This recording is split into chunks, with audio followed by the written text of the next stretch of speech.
Habari, karibuni kwenye chaneli yangu. Leo najiandaa kumpeleka mtoto hospitali.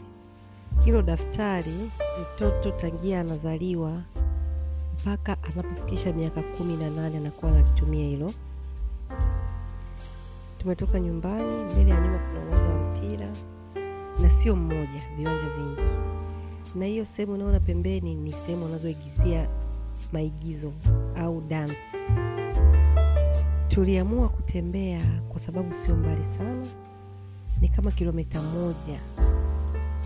Tunatembea mdogo mdogo. Leo jua limetoka kidogo, lakini kuna baridi sana. Hapa tunaelekea, naona tram inapita pembeni. Hapa ni sehemu mji umechangamka, kuna maduka. Ukiangalia kuna zile nyumba nilizowaambia ni kama nyumba za serikali.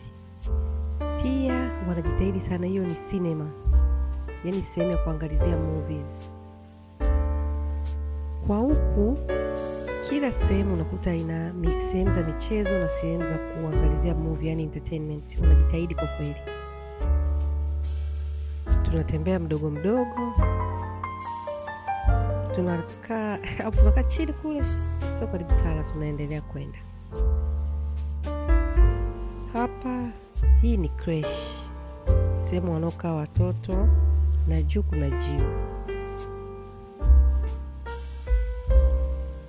Tunakaribia kufika hapo, sio mbali sana. Tunaenda mdogo mdogo. Nipo na mgonjwa wangu, anaumwa, anajisikia vibaya. Hospitali ni lile jengo lile pale. Tumeingia hapa, tunasubiri kwa kumuona daktari. Hapo ukitaka kuja hospitali unaweka appointment, kuna app. Wenzetu wamejitahidi kwa kweli, kwa sababu unaweza kukuta nyumba lakini ndani kuna hospitali. Yaani sio hospitali kubwa, ni daktari, unakuta madaktari wanakuwepo. Kwa appointment yetu ilikuwa saa 9 kasoro. Kwa hiyo tumefika saa 8 na dakika 45. Kuna watu wale pale wanasubiri na wenyewe appointment zao. Hapa wanakuonyesha uandae carte vitale, ni kama bima ya serikali. Hizo ni vaccination, chanjo za watu wote. Hapa tunasubiri kumwona daktari. Hapa tumeingia, daktari anamwangalia. Unaona, yani ni chumba tu, lakini daktari anakuwa na kila kitu cha kukupima. Hapa mgonjwa anaangaliwa, sasa daktari anamchunguza. Mimi nimekaa nasubiri pembeni. Tumemaliza, tumetoka. Hapa wanaonyesha vitu ambavyo huruhusiwi kufanya ukiwa ndani. Tumemaliza, tunatoka kurudi nyumbani. Ukiangalia ile nyumba ndani ndio kuna ofisi ya daktari. Ninachopendea huku, daktari anakuwa na ofisi yake na anaweza pia akafanya kazi hospitali. Unaweka appointment, kila daktari, uwe na kansa, uwe na magonjwa yoyote, yaani madaktari wa kila aina, kila ugonjwa. Ukitakiwa kupima, anakuandikia vipimo, unaenda maabara. Na maabara sio kama zipo karibu, hapana. Zipo mtaani mle, lakini sio kwenye ofisi za daktari au mpaka hospitali. Unaenda kupima, majibu yanatuma kwa daktari, daktari anakutumia karatasi, unaenda pharmacy kuchukua dawa. Tumezoea Tanzania unanunua tu antibiotics ukijisikia. Huku ununui antibiotics mpaka daktari aandike ndio unapewa. Tunatembea hapo, pale kuna genge, wanauza matunda, wanauza miogo. Jamani, miogo ni mitamu. Haya magenge unapata vitu vingi kutoka Afrika. Kuna nyanya chungu, miogo, viazi, yani vitu vingi kutoka nyumbani unapata hapa. Wanauza matunda ya aina mbalimbali na vitu vya aina mbalimbali. Hapa ukitaka mboga na matunda kutoka Afrika unapata. Hapo kuna makomamanga, kuna ndizi, kuna miogo, kuna viazi, nyanya chungu. Ndizi mbichi zao sizipendi kwa sababu hazipo kama ndizi Bukoba.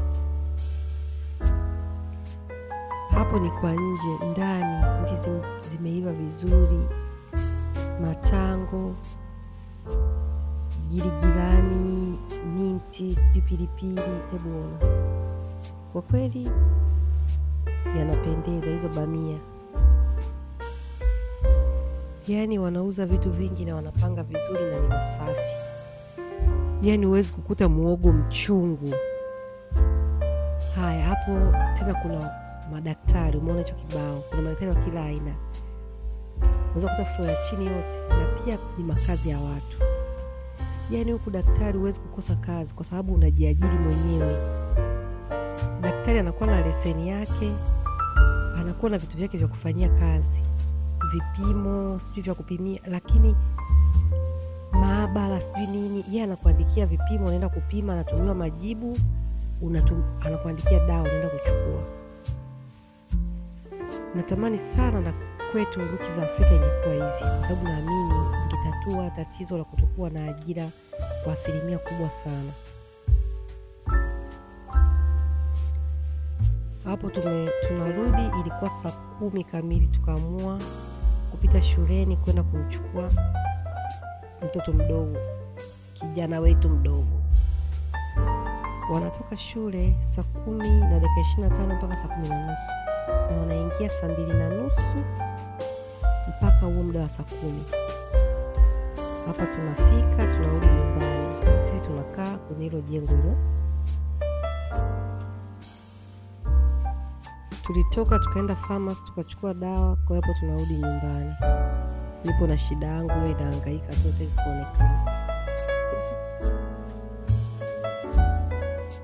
Tumeingia nyumbani. Natamani na sisi tulikuwa tuna system kama za huku. Daktari anaweza akawa na ofisi sehemu yoyote ilimradi na leseni, na afanyi biashara haramu. Asante sana kuungana na mimi. Ndio tumefika nyumbani. Mi bado mgeni kwenye mambo ya kuvlog, lakini najua ninavyoendelea nitafanya vizuri zaidi. Msinichoke. Pochi yangu haiachi kukaa pembeni mpaka ipige picha na mimi. Asanteni sana.